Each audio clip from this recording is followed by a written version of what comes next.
What am I doing with my life? I don't know what I'm doing! If you found yourself asking yourself this question, it's really not a bad thing. It's good actually, because this is the foundation for every good goal that you will ever set for yourself.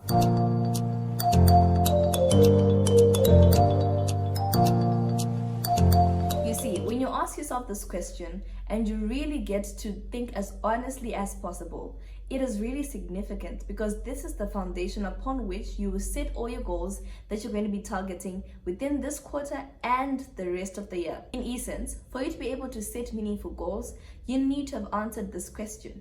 Chapter 1, Self-Discovery and Exploration. Understanding who you are is the first step. Get clear on what makes you tick. What are you passionate about? What are you naturally drawn to? What is that one thing, or what are those things that come so easily to you without you having to put much effort into them? Here are tips for exploration. Try new things. Go somewhere where you've never been to before. Even if it means simply taking a drive or walking around your city, seeing places that you've never been to within your city. You never know what may catch your eye, what may spark your interest, or what you may easily resonate with, which may be able to help you to get clear on what makes you tick and what you're passionate about. The other things that you can do is to volunteer.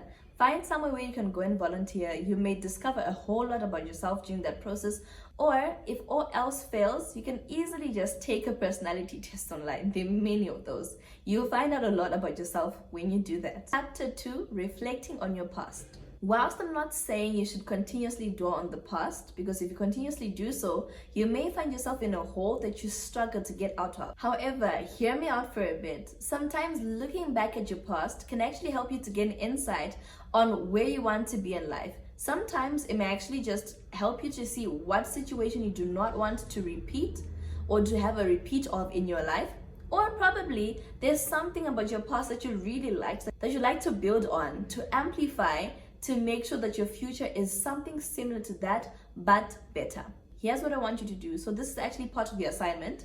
What I need you to do is to create 2 life maps. One with the significant moments of your life, the things that brought joy into your life. Write that down. Write as much as you can remember.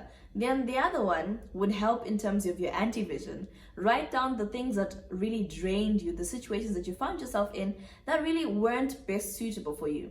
And then as you do that, if you compare these 2 lists or these 2 maps, you get clear understanding of what you want to see more of in your life and which direction you want to head more into. And also, juxtaposed to that, you get more insight into what you really want to stay as far away from as possible. Chapter 3, Envisioning your future. As a man thinketh, so is he. As far as your eyes can see, that he has given unto you. So close your eyes for a bit and just envision yourself 5 years from now. How do you see yourself? Who is that person that you see yourself as 5 years from now? Key thing here is to make sure that your vision aligns with your core values, because you don't want to envision a life that really opposes what you believe in. So make sure that you're also, to help you here, make sure that you're clear on what your core values are, and then you envision yourself basing off of those core values. Chapter 4, Setting Experimental Goals. Now, the good thing about this is that it's your life, so you really don't have to commit fully. What you may do is to just set experimental goals so that you can at least test the waters and see how well that does for you, how well you like that, whether or not you feel fulfilled doing that. Here's chapter 6, Follow the Master Blueprint. My favorite thing that many people actually don't talk about. Jeremiah 33 verse 3 says, "Call unto me and I will show you great and mighty things which you do not know." So here's the thing. Why would you be struggling trying to figure out what to do with your life when there's a purpose that God has for you? He says already that his plans are higher than your plans. Do you know he's got great plans for you? So all you have to do is to just pray to him and ask him, and he'll give you insight. Remember, the Holy Spirit is your helper. He will guide you. He's the Spirit of truth. He'll guide you into all the truth. He will show you the desires of the Lord for your life. And then he'll also show you the strategies that you can use to make sure that you achieve your best life, which will be pleasing to him. And what's more fulfilling than that? Living a life that he is pleased with, that is the best for you, because he knows what's best for you. Many people think that God isn't interested in their lives, but he really is. Imagine, he knows the hairs in your head, both real and fake. So do you really think he doesn't have thoughts about what you should be in life? Do you think he doesn't have thoughts about how easily you can succeed in life, how he can help you to succeed easily in life? Do you think he's that limited? He's not limited at all. Just make sure that you trust in him. When you trust in him, when you put all your trust in him, everything will just fall into place. Finally, for your assignment, I need you to write down a list of things that you naturally gravitate towards. You can also think around content that you naturally enjoy indulging in. That can also be a good hint.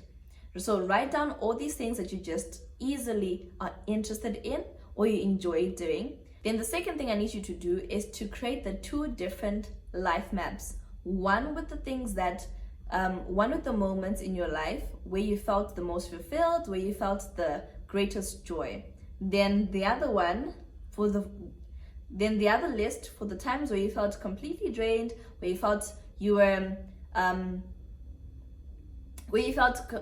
the other list for the times where you felt completely drained, where you felt very uncontent and just completely unfulfilled. Number 3, I need you to sit, have a few minutes to yourself, and just envision yourself 5 years from now. After envisioning yourself 5 years from now, break that down into how you see yourself by the end of this year. Envision that person. Where do you see yourself by the end of this year? Then after doing that, just simply write that down. Whatever it is that you saw, write it down. Even if it sounds crazy, even if it looks crazy, just write it down. The last thing that I need you to do is to pause this video right now and take note of these verses that are right here, and then just go and read them in your spare time. If you need help understanding them, feel free to get in touch with me. I will gladly help you. And that brings us to the end of this video. I hope you liked it. If you did, comment down below. Don't forget to like, share, and subscribe. Again, as I always say in every video, it is completely free, guys. And I really am grateful for the support that I'm seeing in the previous videos. But most of you keep on coming here, but you're not subscribed. Why haven't you subscribed? Why? Tell me why. Please subscribe. Otherwise, thank you. And bye for now. See you later.